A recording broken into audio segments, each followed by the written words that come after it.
Hi, I'm the Red January, and you're here because you're interested in Monster Hunter Wilds, more than likely. Or because you want to hear my thoughts on Monster Hunter Wilds and the most recent news that's came out about it. Well, I think that's what we're going to get into today. I would like to make a little bit of a discussion video. This is not scripted.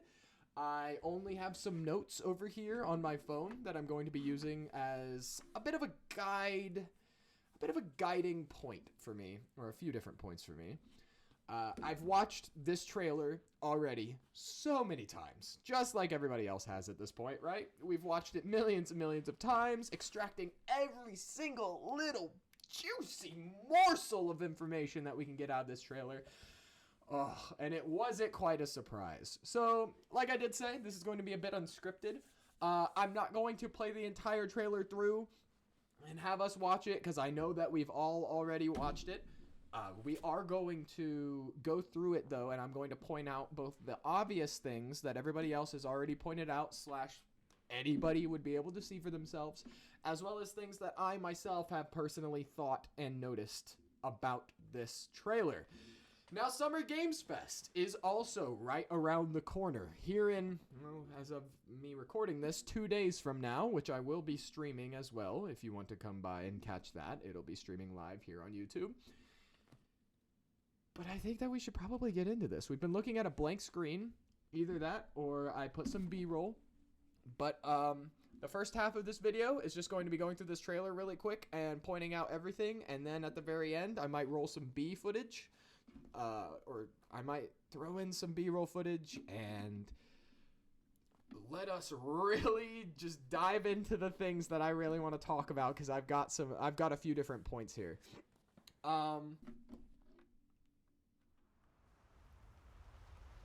First of all, sand ships. I've heard people say that this is instantly a love letter to 4U based off of just that opening, which I completely agree, having played the beginning of 4U for myself. But I've also heard people say that try really makes them think of sand ships. I have no experience on that, so I don't know. Okay. Palico talks, Hunter talks, completely voiced for both of them. There's probably going to be sliders to be able to control volume for stuff like that. I hope they add in an accessibility option that really gives people the option to be able to customize what they want. Personally, I don't care. I like my Palico. I love Yahweh, so I'm fine with it. As soon as we find a good spot, we can get Gemma, she's been all over my Twitter feed lately, and everybody knows why. things set up and ready to go. And then we can get started. Alma, our huntress. Huntress? God. Our handler. She will be the one who's guiding us through all of our quests and telling us how to get through it. This is gonna be great! You bet. I hope we find them soon. There's gonna be a story! Holy shit! I really feel like Ryozo and the rest of them when they were getting ready to make this game, they were probably like, what is our weakest link when it comes to Monster Hunter? And everybody was like, well, everybody says, you know, oh, you don't really play it for the story, you play it for the combat, and they probably wanted to tackle that a little bit. I'm hopeful, but apprehensive. But definitely hopeful. I'm not apprehensive about the game whatsoever. I'm going to play this game for thousands of hours, as I feel like everybody else will as well. I mean, hell, I literally just started another save on World after having 2,500 plus hours in World since 2018. I'm going to be playing this game for years, and that excites me. But back to the story. Nada! This boy who seems to have a connection to something. The website literally just says, a mysterious kid nobody knows about. Weird. Doesn't say nobody knows about him, but you get what I'm saying. So are we thinking that here they spot a civilization, a group of people, or maybe like Jen/Darren Moran? Maybe? That'd be cool as hell.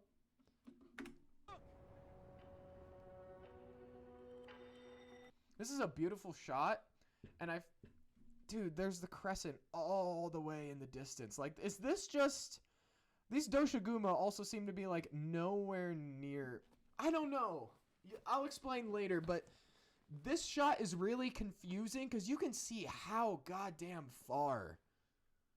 You can see how far the like, middle image that they've been using for the flagship image, I'm going to call it, the structure for Wilds is back there.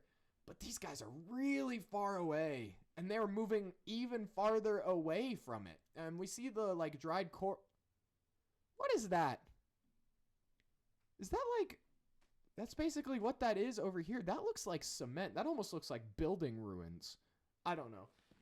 But just makes it just makes the sense of the map really confusing. And I don't know if this is going to be cinematic only, or if the map is actually this big.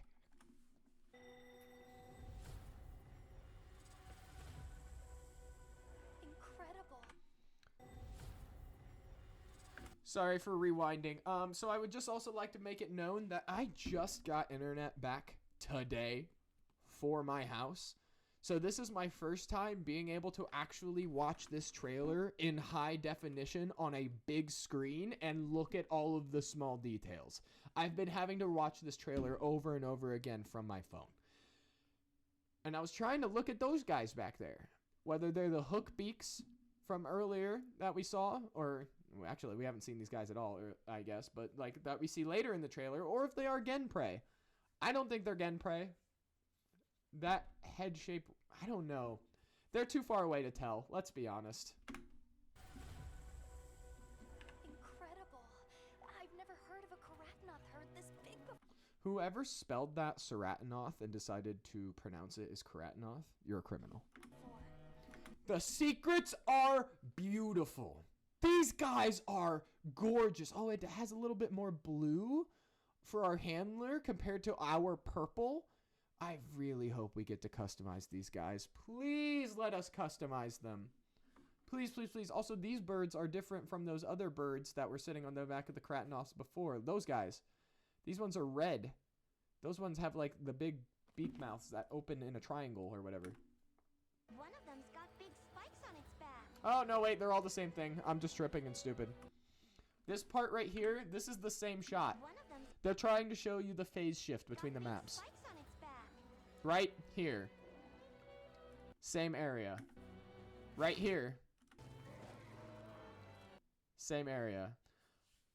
Oh, these guys look wicked! Oh my god! I like these guys a lot. Why are their beaks, their mouths are so well developed?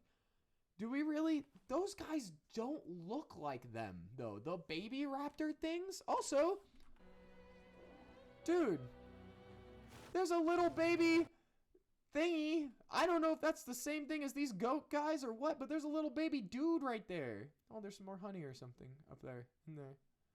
That's really cool. Also, Leviathan skeletons, small monsters. Hell yeah. Oh, their colorations are so cool.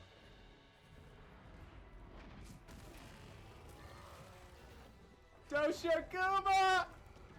There's a lot of motion blur used in the cutscenes, and I hate motion blur. Oh, the slinger looks so small and compact. I love it. Now the leader He's so big!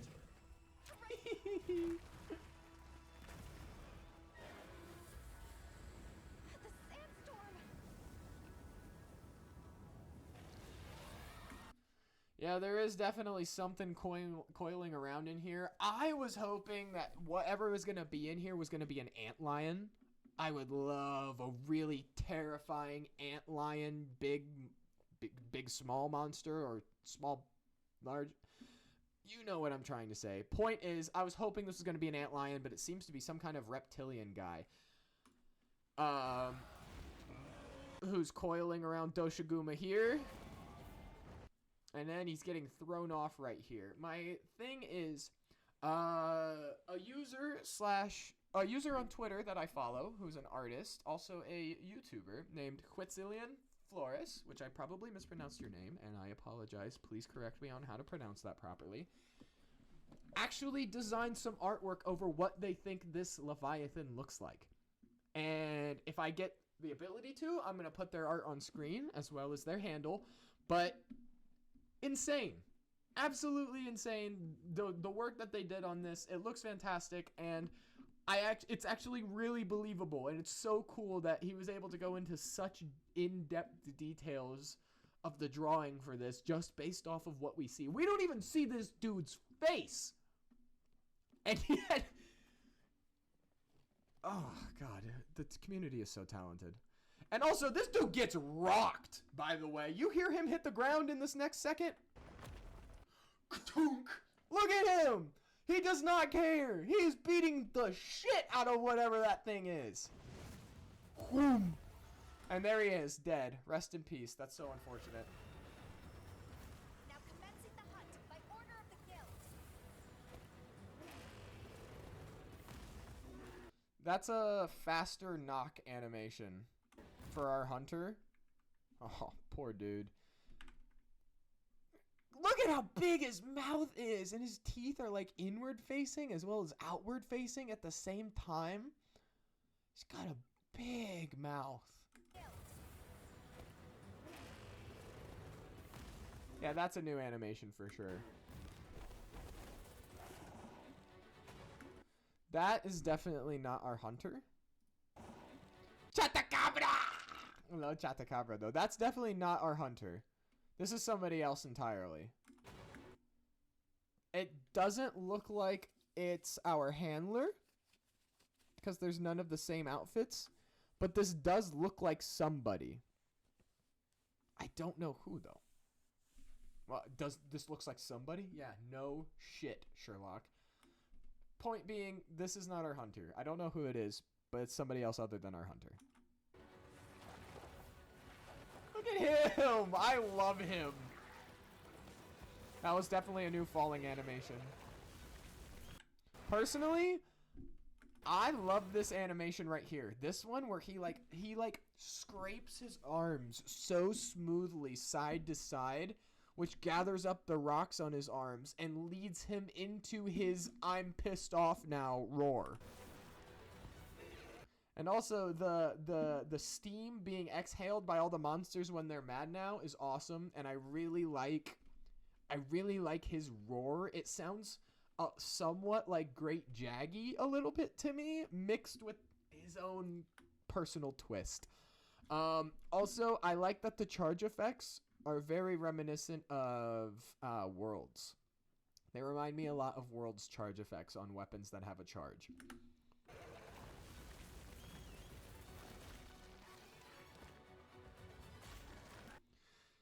We need to talk about this. We'll talk about this in a little bit, but we'll talk about this, okay? God, look at the mouths on those things!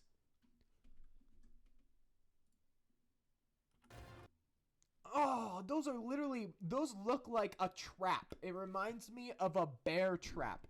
The way that they like intersect together.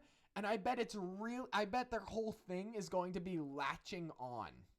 That they open and it snaps shut like a bulldog or I'm pretty sure it's a bulldog. No, maybe I'm thinking of a pit bull. A pit bull or a bear trap.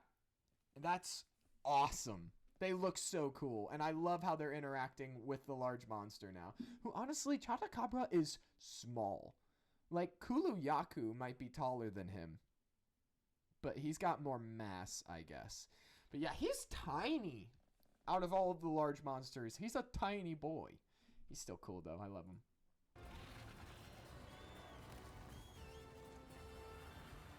I want to watch that part again for a second. Where does that come from? Okay, I see it.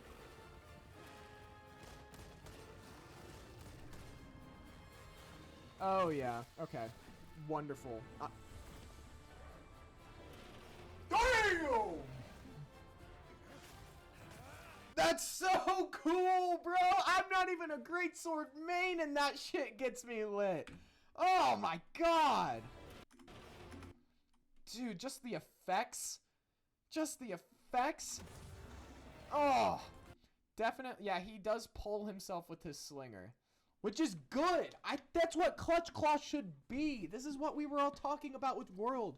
Only a few weapons got Clutch Claw and the slinger and slinger bursts like very well incorporated into the moveset.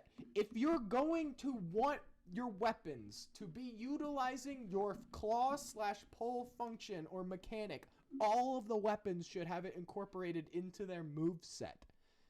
And this is a perfect example of how. Ugh, wonderful. Some people have said that the hit effects are a bit of a turnoff for them because it looks like they're hitting a dusty concrete block, and I see where they're coming from. And I would also like some blood as well, but I still have hope. What? This is just crazy. The first time that I watched this, I thought, first of all, look at this explosion, and you can see the energy crackling up, and I wonder what's the point of doing this rather than just using Wyvern ammo itself. This has to inflict some form of a status ailment or just some form of an ailment in general upon them. Or it's like a bit of a cluster bomb to where, I don't know, the explosion doesn't look that big, but I was going to say maybe this is better equipped for fighting multiple monsters at once. His head looks different. Wait, that's the main one, isn't it? And those are the smaller ones. So the first time that I watched that explosion right there,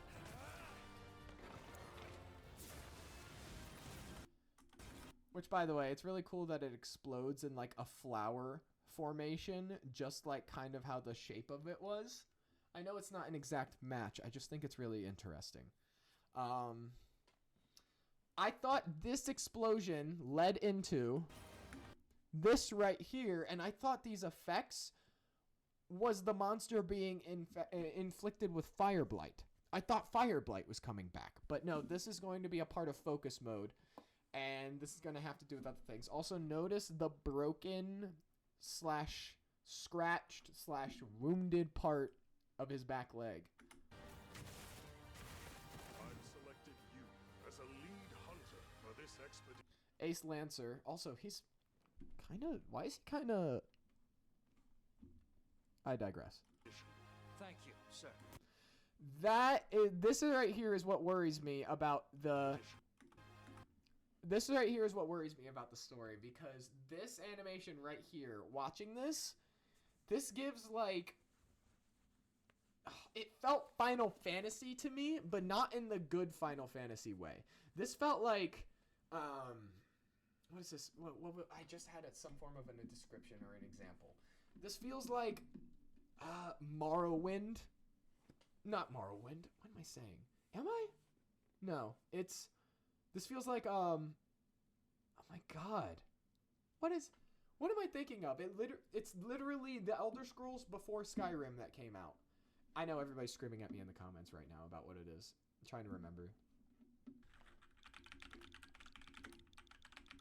Oblivion! It's called Oblivion. I didn't even search it up. It just finally activated. It's so stupid. But this gives me like, you just started talking to an NPC in Oblivion, and the camera just did that weird zoom in, and they sit there and stand super lifeless. Like, Thank you, sir.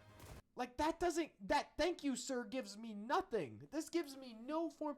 Maybe that's what they want to do, because the whole problem with like having a now fully voiced hunter/huntress is that it becomes less of a blank character that you feel like you can insert yourself into, because now this person has a personality that must be portrayed through their lines and actions in the story. But maybe they're trying to play it on the blank slate side of giving this hunter no personality necessarily, other than being maybe a positive force that's polite to everyone. But that doesn't work, because then you're going to have a protagonist to a story who feels like they fall flat. I don't know. And this is going off of this one specific line of dialogue and its delivery, right? But it does concern me a little bit. So I just wanted to put it out there that this this scene right here and this line delivery, not necessarily through the voice acting, but through the body language, how it doesn't really react to saying anything.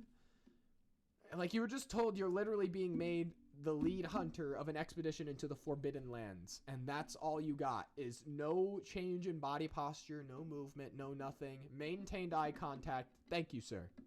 That's it? I don't know. Also, there might be a bad echo in here, I just realized. I moved into a new house, so I'm sorry if my audio sounds weird and different. This is the first recording being done here, so, yeah, but continuing. Thank you, sir. Everybody said, or not everybody, but I saw some people say that they think all of these Karatanoths, all of the females are dead right here, and these are the only guys left. I completely disagree, actually. I think that they're all just sleeping, and this is like the herd in, like, low mode. They're just laying low. Meanwhile, the males have to stand on sentry duty to catch all of the lightning so that all of the females can sleep and stuff like that. Really, really cool. I also think these are all, even though they're herds, I feel like these are all individual females grouped up to that one male. Because it makes sense why there would be multiple then, and I think that they have, like, different heights on their spikes. I'm talking too much. But I don't think these guys are dead. I think they're sleeping, and that the males are standing sentry guard. SOS flare, baby! So I made a tweet about how I didn't know what these were because this hook thing wasn't a thing, I don't think, hang on. I guess it does look like that, doesn't it? One of them's got big. It does look like that, and I was tripping. I guess I just never paid that much attention. But, Doshoguma armor, I'm not gonna lie, the more I look at this hammer, it looks really like a basic it looks like a basic, like, placeholder stand-in hammer that doesn't have full textures and stuff like that. And I bet that's the same. I think this is Chatakabra armor, and I think they're using a longsword. But my original point was that I didn't recognize this, like, butt of the stock for the bowguns. And it turns out it was always like that, because these guys all have bowguns as their secondary. But, yeah, it's interesting. Also, the secrets appear to look like the same colorations to me, which I'm a little nervous about as well. Like I said, I really want to be able to customize your secret.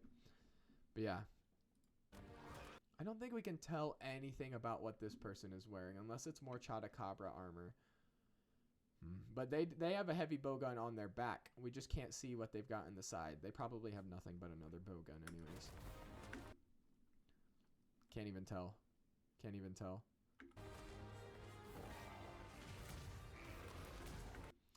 This is insane. The ability to be able to do this is insane. Absolutely insane. I'm so excited for QuickTime events, and I hope this means that weapons that can guard are getting buffed. I'm tired of weapons with shields.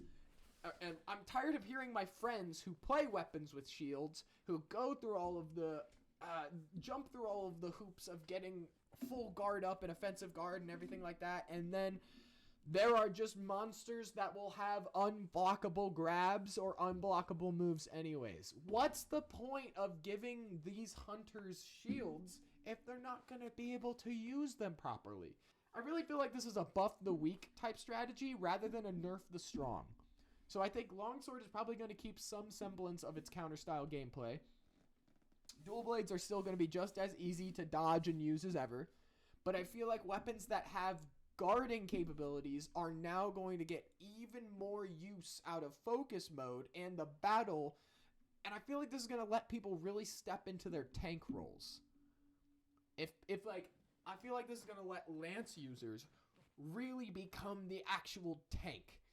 And I'm really hoping that there's skills that allow you to grab aggro easier. So that way the shields can do what they want to do and block the hell out of the monster like this.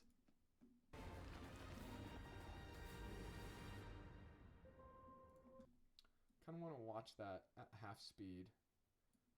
Hang on. So you're pushing. I want to see if there's like a finisher to it. There kind of is. A little bit. That's the slowest I can get, yeah. I want to see if that you do anything. It just kind of looks like you pull it out, honestly. Maybe the animation isn't finished or something. I don't know. There's this like ripple effect that's going on. There's going to be underwater. There's going to be underwater. I feel it in my jellies. All right. Woohoo! Okay. Now is the time where I'm going to be jumping through different parts of the trailer to talk about different aspects.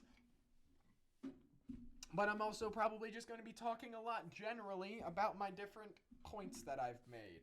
And this is going to include different points about the website, the official Monster Hunter website, as well as just things that have happened in the trailer.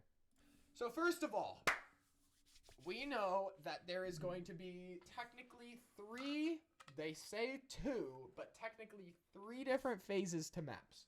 There's going to be the bountiful There's going to be the bountiful version of the map, where everything is bright and vibrant and colorful and pretty. It's going to look like this.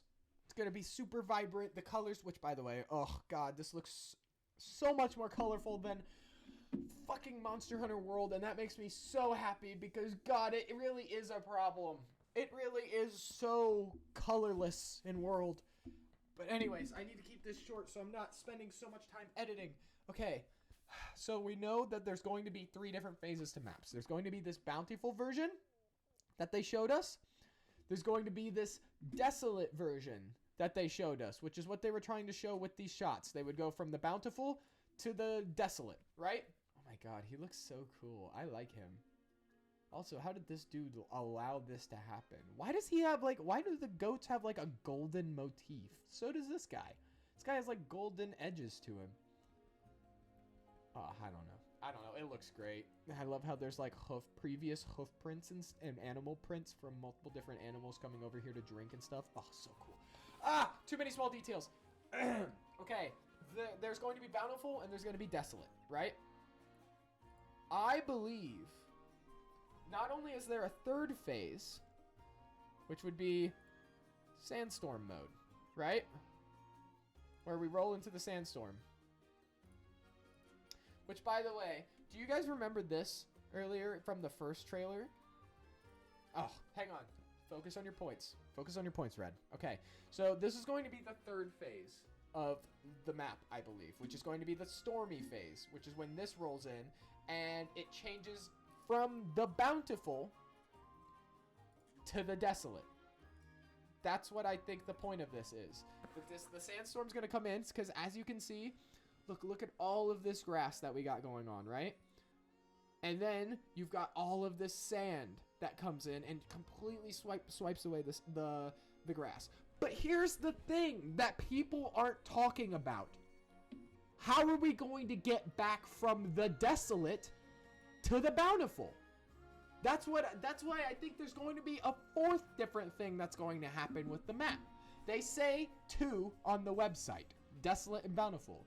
There's technically the 3rd with the sandstorm, but I believe there's also the 4th one. Here's the first official teaser trailer that they revealed to us, which by the way, god, those wings are gorgeous.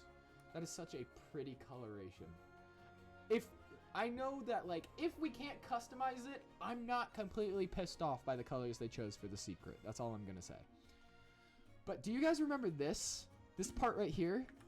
Hang on, I'll unmute it.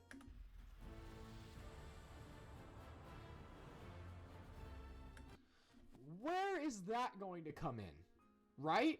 What is this wind that blows through and completely evaporates all of the sand, leaving behind the lush grasslands that we see?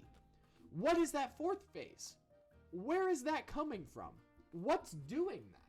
Does this have something to do with the Elder Dragons that are, or the flagship slash flagships that might be going on? Maybe. I don't know, honestly. Because if you look at the logo does indeed have two different monsters on it. Could that be absolutely nothing? Yeah, it could. But I also think it was kind of on purpose.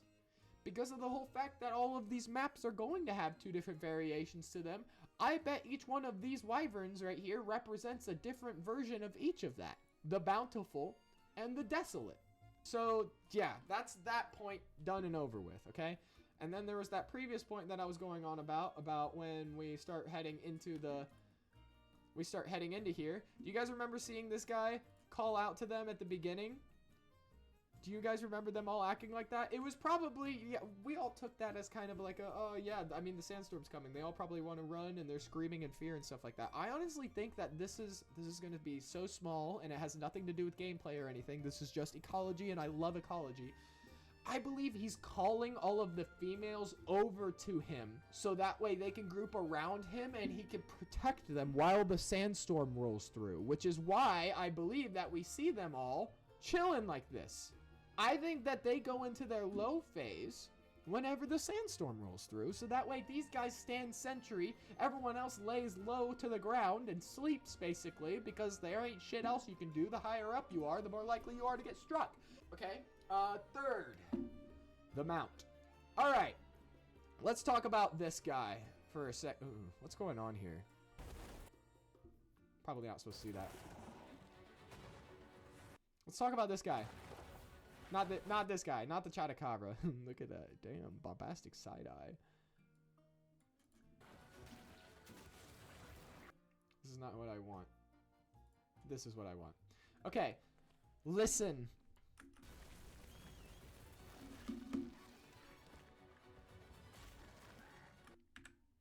You guys hear that? He whistles. Everybody knows that at this point, right? Everybody knows that he does. Also, does this look like an adept style dodge to you? Or does that look like a new knockdown animation to you? Or is it both? It looks like a bit like both, doesn't it? It looks like a adept style dodge, but there's no way he could do that, right? I don't know, the twist is there. It's probably just him getting hit, but I don't know. Anytime I see a twist forwards towards a monster attacking, it gives me adept style. Alright, so they whistle. The hunter whistles for the mount, and the mount comes and picks them up. Everybody's worried this is going to be like Wirefall. Let's count, shall we? How long it takes for that to happen? Alright, so he's about to whistle, so let's count. 1, 2, 3, 4, 5. Basically 5 seconds. And then we've still got this really cool animation of the secret, like, using its nose and pushing the hunter back onto its back and everything like that, and getting it up on there, which is really cool. I see people that are worried this is going to be a Wirefall. I believe this is going to be an alternate form of recovery, kind of like what Wirefall is, instead of, you know, I know that Monster Hunter's mentality on getting hit is sometimes just stay down, right? Just lay down. But I bet the devs are kind of like, well, that's been like pretty much your strategy whenever you get hit in this game, is pretty much just either sit there, let yourself go through the entire hurt animation and then get up, or go through the entire hurt animation, lay down until it's safe, and then get up. And then they introduced Wirefall, and Wirefall was really, really broken and made it really easy for you to get out of danger, or in some monsters' cases, really easy to get comboed because you were abusing your Wirefall, or you would get comboed because you abused your Wirefall earlier and you don't have your cooldown anymore. But now with this, I believe that the secret can't just, because it goes into another thing, which is that the secret will allow you to swap weapons, recover health, and sharpen your weapon from the back of it. I don't know why I said it like that. I felt like I had another thing I was going into, but I didn't. So people are concerned that the secret is going to be too OP, and that being able to have a wirefall as well as a palamute rolled into one is going to be too powerful for the hunter.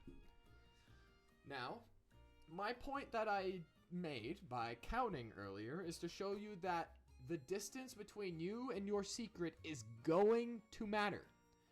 In Rise, the reason why palamute sharpening and healing and everything like that was so strong was because the palamute could instantly teleport to you at any point just by you holding the action button.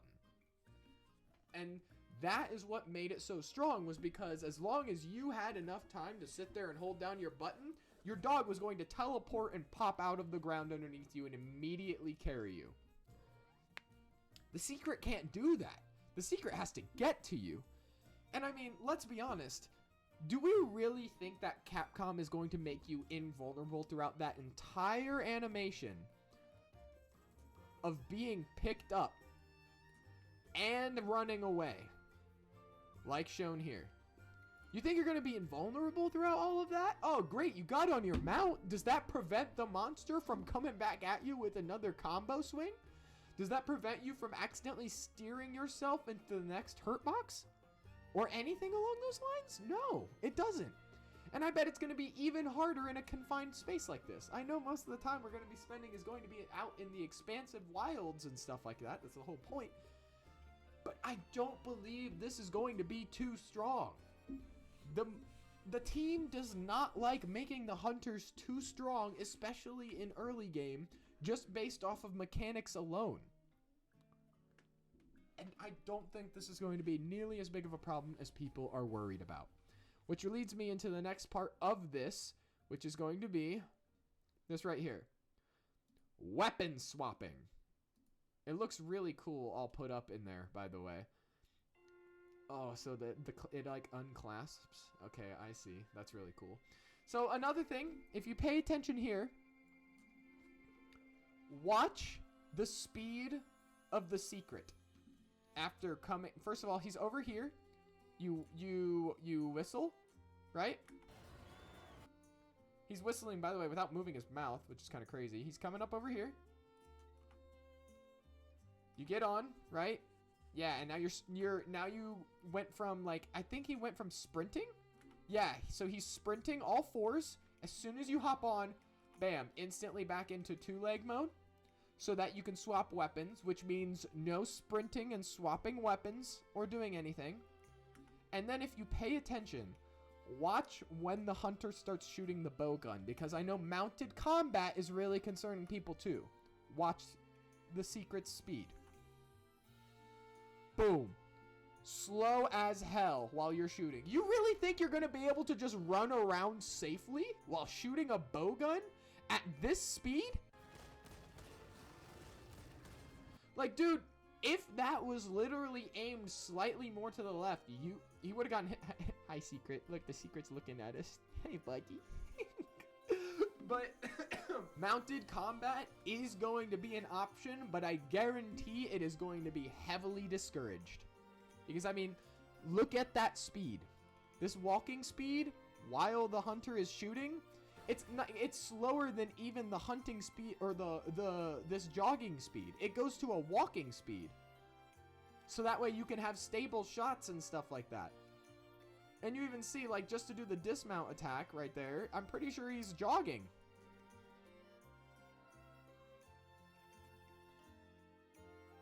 Yeah, he's jogging. This mount is not going to be nearly as powerful as you think it is. It is going to be amazing for utility and accessibility. As in, it's going to make some quality of life changes, yes, but is it going to make you fighting a monster easier, necessarily? I don't think so. But, like, now that takes away the whole point of being scared when sharpening, and that's still, like, and you're still going to be able to heal and stuff like that. The secret is at least half as fast. Oh, no, I'd say probably about half to 3/4 as fast as the dog is. Both sprinting and jogging. They nerfed your speed for the mount, which is good. Because you should only be worried about speed on your mount when you're sprinting and you can't do anything else. The secret isn't going to be overpowered. He is just going to be there to help you when he can help you. That's all. So that's that covered for now. I want to talk about another point, which is kind of in the same vein as this. Right here. Weapon swapping. God, their mouths get so large. Holy shit.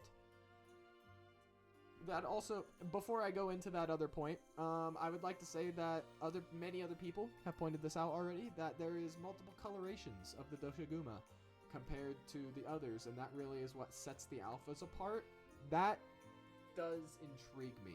I hope that means there's more variations to the monsters, and we can get different color palettes and stuff, or that the alphas will be way more striking than the normals. You know what I mean? And I also bet that's going to play into the endgame loop. I bet there's going to be like alpha monsters or something along those lines. Weapon swapping is effectively, I believe, a clever way for the devs to solve multiple problems. Number one, this is going to, because there is going to be multiple different ways that you can play this, right? You can play two of the same weapon, covering multiple different elemental weaknesses. You can play a status weapon and an elemental or a raw or any of those mixed weapons for the same weapon tree, right? Like two greatswords. But you can also do mix of both. You can do a melee and a ranged. You can do a light and a heavy. Like you could do a dual blades and a switch axe or something like that, right? So what I'm proposing, or I think that this is why the devs are also allowing this now, is because I think it, number one, is effectively doubling the grind for Monster Hunters. Okay? What do you mean by that? I mean, this is going to, like, people have been like, oh, the materials needed for crafting weapons and armor have gotten so low lately. It's so easy to craft these things. I don't even feel like I have to grind that much. So I feel like this is literally the Monster Hunter devs being like, aight, so focus on two different weapons then. Have upkeep on two different complete weapon trees. Double your grind. I don't know if this is going to affect like the actual amount of materials needed to craft / upgrade a single weapon, but I do think this is an effective way of getting the hunter to have to do more upkeep and maintenance on their weapons. Because if you're taking two weapons with you out on a hunt, you want both of those weapons to be at the absolute top of their game, which, like I said, brings you back to effectively doubling your grind to make sure that both of your weapons are as upgraded as possible and as ready for the situation as you want. And also, you think you're just gonna get through with just that one other weapon you're using other than your main? You think you're just gonna only have one singular main weapon? I don't mean that as in you don't, I don't mean that as in, surprise, you're gonna branch out to Charge Blade from Longsword now, or anything like that. That's not what I'm saying. What I'm saying is, you're not going to make just one of each weapon type. You're gonna have multiple different weapons that cover a multitude of different weaknesses and situations. So this is Capcom telling you, work harder, work on two more weapons then. Get even more time out of this, huh? Which is great. I think it's fantastic. I think it's smart as hell. It takes care of that. It takes care of people feeling like there's not enough to do sometimes at the beginning. I don't know. That's not even a real criticism or a point, I think. I've heard some people be like, oh, but low rank is so boring. Oh, cool. Well, here's another thing for you to have to take care of in low rank or something like that, right? I don't know. I just think this is Capcom's... This isn't, like, necessarily Capcom just strengthening us. Because, let's be honest, I don't think just because they let us take a second weapon out on the field makes us any stronger than we were in previous iterations where we were still able to fast travel back to camp and switch weapons whenever we wanted to. I know that that's still more of a hassle to go all the way back to camp, swap to a hammer, come back, stun the monster, and then travel back and switch to longsword and cut the tail off or something like that. I keep referencing longsword because I'm a longsword main, okay? Look, I'm just going off of the examples. Please do not castrate me. This does not need to get like this. But that's the point that I feel like Capcom is letting us do this for. Because also more beneficial just for the player in the long run to give them more to do. To like be like, oh, you feel like this grind's too small? Here, go do more then. Go double your grind for weapons then. And that also like still brings up questions of how are skills gonna work? Are there synergy skills that are gonna be like two different like opposite skills combined together to like entice matchups? But then if you do stuff like that, then you're gonna create metas like that. Certain weapon matchups will be better than others, and it takes away from the freedom. I don't know. On you know, like the topic of weapons, please let paralysis be good. Please give me a good paralysis monster. If Najarala comes back in here, please make their weapon decent. I'm not asking it to be meta. I'm not asking it to be OP. I'm not asking it to be crazy good or anything. I just want it to be decent. Decent enough to use where I don't feel like I'm actively nerfing myself by using it and making a build around it.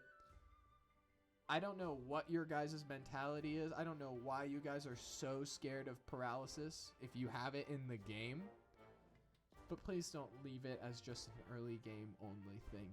It's so much fun to play around with, especially with things like build up boost, foray, status trigger, critical status ailment. It's just, please make paralysis good in this game. Make status ailments good in this game. Also, I wonder if damage numbers are going to be in this game. Am I going to cry if they're not? No. Do I like them? Yeah. I don't know. So also I feel like for the next point, focus mode here, right? I love this other stance. Also shows off how much design that they've put into the greatsword, which looks amazing and fantastic, by the way. This is one of the best greatswords I've ever seen. I also admit to being wrong that this is a greatsword, even though I thought it was a longsword. I was wrong. Everybody else was right that said it was a greatsword. It just looked like a longsword to me, but indeed a greatsword. This right here, that screams warrior warrior vocation from Dragon's Dogma 2 to me. It has a passive where, oh wait, I want to see him fire out his slinger. What does he latch onto? Oh, I guess he does it beforehand? He does it right there. And then he instantly pulls himself. Also, he's got something loaded in there that looks spiky and thorny. It's talked about how some weapons will be able to parry like this. And it's supposed to hit the monster's attack at the very moment that it's going to hit you. And that just screams Warrior from DD2 to me. So they had a passive that effectively did the exact same thing. So, which makes me very happy because the amount of times that I was playing Dragon's Dogma 2 and a Griffin would come in and crash my party and I'd go, man, I cannot wait for Wilds so Rathalos can do that shit to me. I'm just excited to see that it seems like there's some form of inspiration. I also like how it's not just a counter where it's a, all right, stand right here, let yourself get hit so you can do damage back. No, it's literally time your attack to hit the other attack, which I think is better than the other version. So my next point that I have written down here is that the entire vibe of this trailer, a lot of people said that it didn't feel... Oh my god, wait, I want to look at that Palico's armor. I haven't been able to see it like this yet. Opera GX, are you okay? You're not working properly for me sometimes. I want to look at that armor. Oh, why has it got holes in it? That's so strange. I wonder if you could play it like a flute. It's kind of cool, though. I wonder if that's like guild official armor. Our Palico looks amazing. I like it. I think it's dope. But after watching hundreds of people talk about this game, or talk about this trailer, a lot of people said that this trailer felt off to them, and this didn't feel very Monster Hunter, and it felt different. And I kind of understand where they're coming from, this trailer feels, well, first of all, it was a surprise to everyone, right? Nobody expected to see more Wilds, especially a trailer showing off the first set of gameplay from this PlayStation State of Play. Nobody expected that. Other than, you know, people who had heard about the leaks and stuff like that. But this just, it just makes things, what am I trying to say here? I also want to know really badly where this is taking place, because this is completely different from all of the other locales that we've, or all of the rest of the locale that we've seen so far. So, this trailer feels hastily put together in a way. Like, the beginning half feels really strong and like it was meant to be like this, but then, I don't know, the like later half feels rushed. This, I don't know. It feels different, and it feels not like how Capcom's trailers normally do, which is fine, because I still enjoyed watching this, no matter what, right? Because it's Monster Hunter. But I will say that I understand why some people didn't think this felt like a Monster Hunter trailer. I feel like the Summer Games Fest trailer is going to be so different. I feel like it's going to be so different than this one. And it's going to give off a complete different vibe. And it's going to be what people are looking for. Also, the range on that slinger. Holy shit. See, that right there would basically, like, that would already be out of range in World. You wouldn't be able to make that shot. Especially as you're running away from it, it would despawn as it's flying through the air. So the fact that that works is really impressive to me. All in all, I think that's going to end it for this video for now. Like I said, we've got the Summer Games Fest that's happening either, depending on when this video is uploaded, either in 2 days or tomorrow. Be sure to come by my channel and check it out. I'm going to be streaming it live with some friends IRL, including Spaced Buns and Saiyan Prince. But the point being that I'm going to be streaming it live, and you'll be able to see my full reaction, and I'll make another video diving into the trailer that they're going to release there, which they already announced that it's a completely new trailer that has a completely brand new monster that hasn't been shown in the trailers yet. What that means, I don't know. I have no idea. Could be that Leviathan guy that we saw in the sandpit. Could be the flagship. I'm hoping it's the flagship. Because I just want to see, the flagship of the game really sells for what the entire motif for the game is. And I'm excited for it. But, yeah, so, thank you so much for watching. If you liked what you listened to or what you watched, please consider giving a like and a subscribe. However, just always know that there's never any pressure to do so. I'm just doing it because it's my job. Thank you so much for stopping by. I'll see you later. And hunters, as always, remember, happy hunting.